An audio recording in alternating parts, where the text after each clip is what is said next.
Hi everyone, welcome to Documentary of Crime. And this is new horrible case. So enjoy this. Hello everyone, my name is David. Today we are going to take a look at another real story with you. A man is sentenced to death for the murder of a girl. The man happens to be the same girl's friend who was killed, and most of the evidence from the crime scene was found against him. Because of this, the court sentenced him to death. All the evidence presented in court was against the man, and the police arrested him based on it. The girl who was murdered actually worked with him in his office. The man was married and still young, yet at such an age he was convicted of murder and sentenced to death. Neither the lower court, the high court, nor even the Supreme Court granted him any mercy. The death sentence remained. Many years passed, and his wife often came to the prison to visit him, when even the last hopes were gone and there was no possibility left. Everyone was only waiting for the moment to arrive. The date of execution had already been fixed and only 2 days were left. After 2 days, he was to be hanged. Before the execution, the jailer went to the prisoner and informed him that his black warrant had been finalized and that he would be executed at 5:30 in the morning after 2 days. The jailer then asked if he had any last wish. Whenever someone is given the death penalty, they are always asked first if they have a final wish.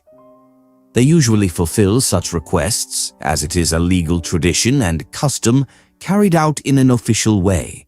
Some ask for certain things like their favorite food, and it is provided to them. Some want to write a letter, and they are given the chance to write it. Some wish to meet their family one last time, and they are allowed. But when he revealed his last wish, the jailer could not believe what he was hearing or how it could possibly be fulfilled. The man said that before dying, he wanted to spend one night alone in a room with his wife. Since he had been sentenced to death, asking to be left alone with his wife was something the police could not allow. A person given such a severe punishment could not be left unsupervised. He might try to escape, harm himself, or do anything unexpected. Those who have been sentenced to death and whose black warrant has been signed are kept under constant watch. Lights remain on around them, and guards closely monitor everything to ensure they have nothing nearby that could harm themselves. In this case, the prisoner told the jailer his last wish, that before dying he wanted to spend one night alone with his wife, without anyone else present. When the jailer heard this, he reported it to his senior officer and explained the unusual request. During the discussion, the officers noted that ever since the man had been imprisoned, his behavior had been very good. He had lived simply, never showed violence, never lost his temper, and had served his sentence with dignity and discipline. Now, for the first time, he had made a deeply emotional request to spend some time alone with his wife before his execution. The officers discussed what should be done, and in the end they decided to grant his last wish.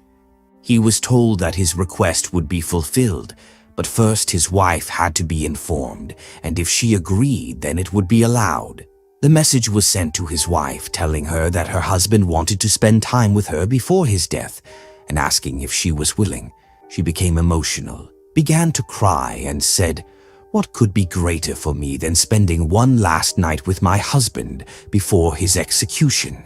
Since the hanging was scheduled 2 days later, it was agreed that the night before his execution, the husband and wife would be allowed to meet.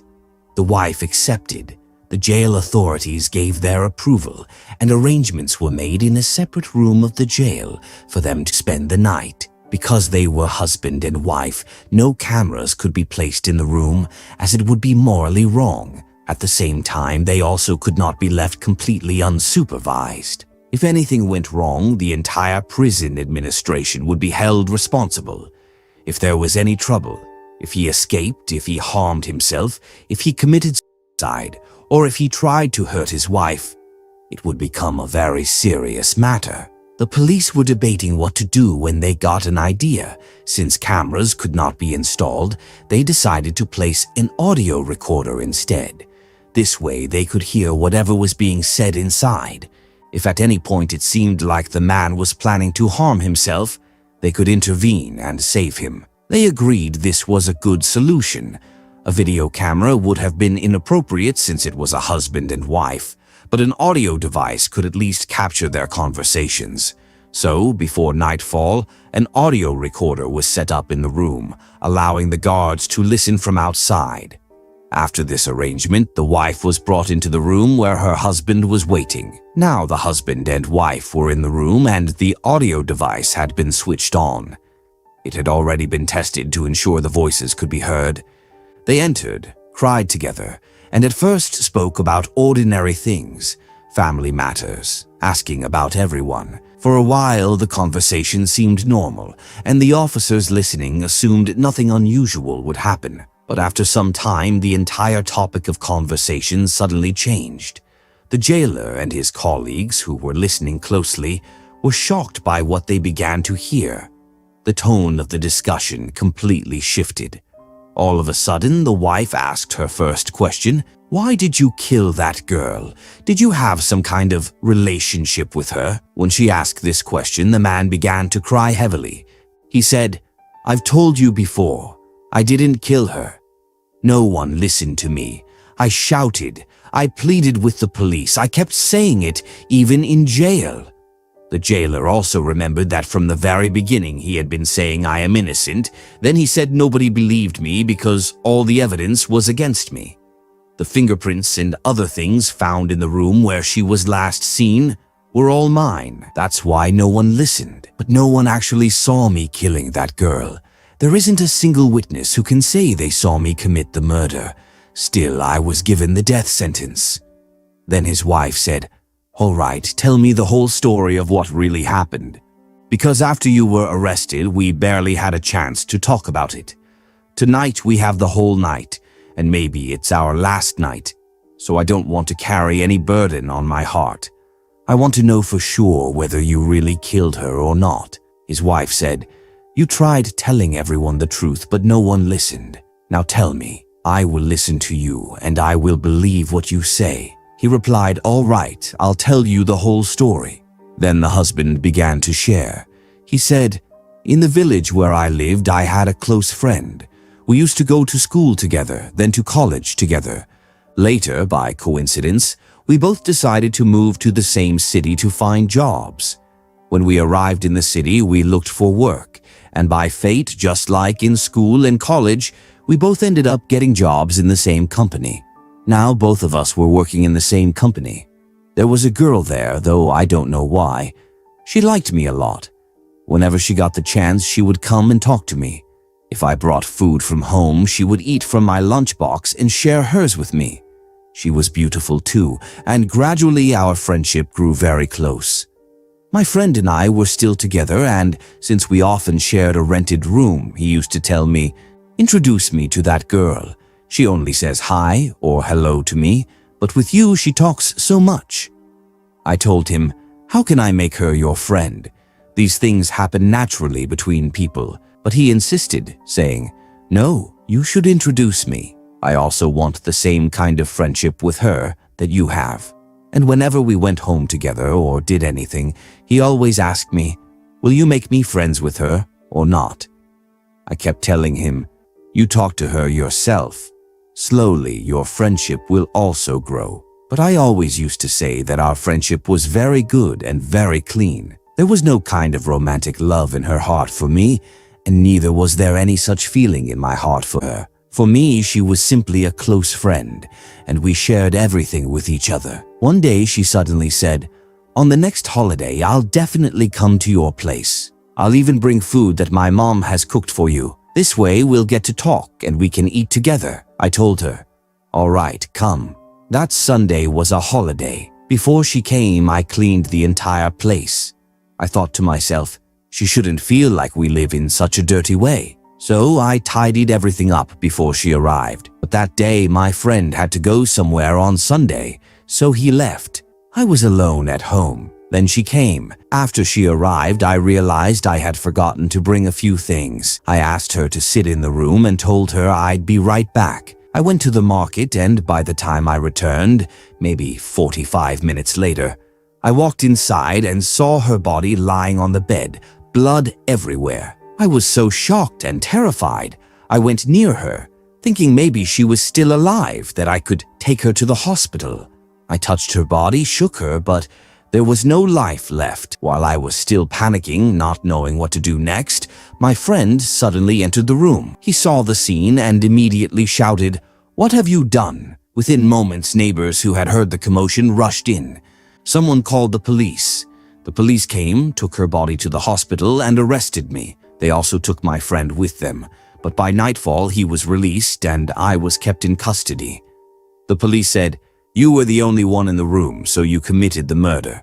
I kept saying I didn't do it. Even I couldn't understand what had really happened in those 45 minutes.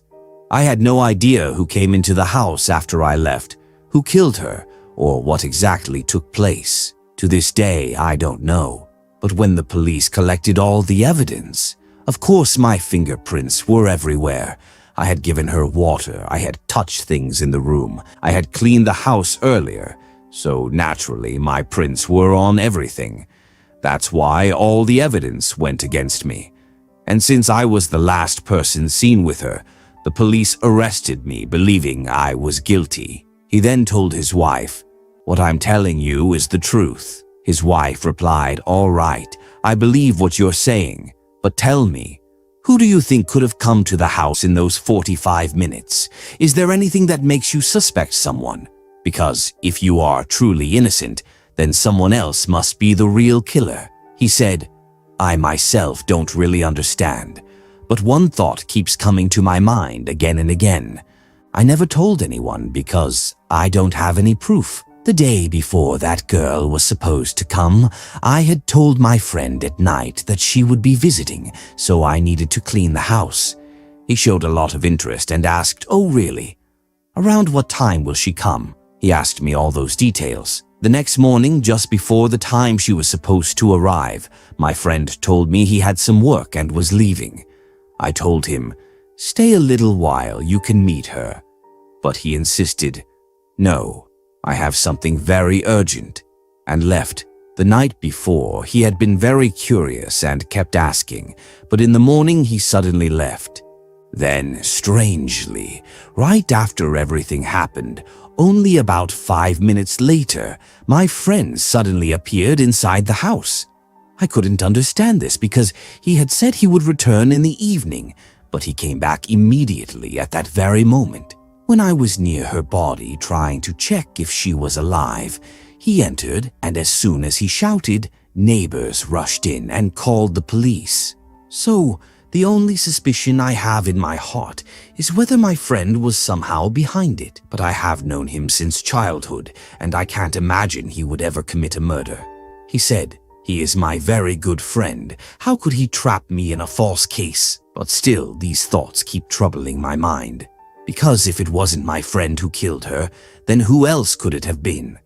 I don't know anyone else who spoke with that girl besides the two of us. There was no one else who knew both me and her. Again and again, my thoughts returned to my friend, but I never found any evidence against him, so I never said anything. Then he told his wife, "Look, I am innocent. I don't know what the world will say, but before dying, I just wanted to make sure you trusted me. I wanted you to believe that your husband is not like that. I never had any affair with that girl. We were only good friends, true friends, and I did not kill her." His wife replied, "I believe you." After that, they both cried together through the night and kept talking. Outside, the jail officials were also listening to their conversation, which was being recorded. By morning, the time was up. The meeting of husband and wife came to an end, and the prisoner's last wish had been fulfilled. And when the wife left her husband for the very last time, she hugged him tightly, cried a lot, said her farewell, and went away from the jail. After she left, the prisoner thanked the jailer, but the jailer and the other officers were left deeply troubled. The whole night they had listened to everything, and they kept wondering, what was that conversation? What did it mean? Had they made a mistake? Neither the prisoner nor his wife knew that their conversation inside the room was being overheard outside. Since they were unaware, they had no reason to lie. They spoke openly as husband and wife, not realizing anyone else was listening. Because of this, the jailer became convinced that the prisoner was innocent. And then the same question arose again. If not him, then who? The first and strongest suspicion now pointed toward his friend. Then the jailer spoke with his senior officer and said, "What will happen now? Morning has come. Tonight was his last night, and tomorrow morning is his execution. We can't just do nothing. It's one thing for a guilty man to be hanged, but if an innocent man is executed, that would be a terrible crime under the law. We must at least try, especially since we now have evidence. Otherwise, we are making a huge mistake." Hearing this, the senior officer agreed. "All right, let's try." Through the lawyer, they immediately filed an emergency appeal in court. They explained that during the prisoner's final wish, while he was speaking alone with his wife, an audio recorder had been placed in the room. The entire conversation had been recorded, and from that recording it was clear that there were strong reasons to believe he might be innocent. Therefore, the execution should be stopped, and the case should be reinvestigated. The court ordered that the execution be halted and instructed the police to reopen the investigation. The scheduled date of hanging was officially cancelled. And when the prisoner was told that his death sentence had been put on hold for a short time, he couldn't understand how to react. He didn't know whether to feel happy or to cry. He was simply overwhelmed. Meanwhile, the police reopened the investigation. All the fingerprints were re-examined, including those of his friend. It was finally discovered that the real killer was actually his friend. The police arrested the true murderer, presented him in court along with all the evidence, and just hours before the prisoner was to be executed, he was released. His friend, the actual murderer, was sent to prison in his place. If the prisoner had not asked for his last wish, to spend one final night with his wife, he would likely have been executed. But because of that wish and the heartfelt conversation he had with his wife that revealed the truth, his life was saved. His honesty and her faith in him exposed the reality, and in the end, the innocent man was freed while the guilty one was sent to jail. So this is very horrible case. I hope like this. So like the video and don't forget to subscribe. Thanks for watching. Bye bye.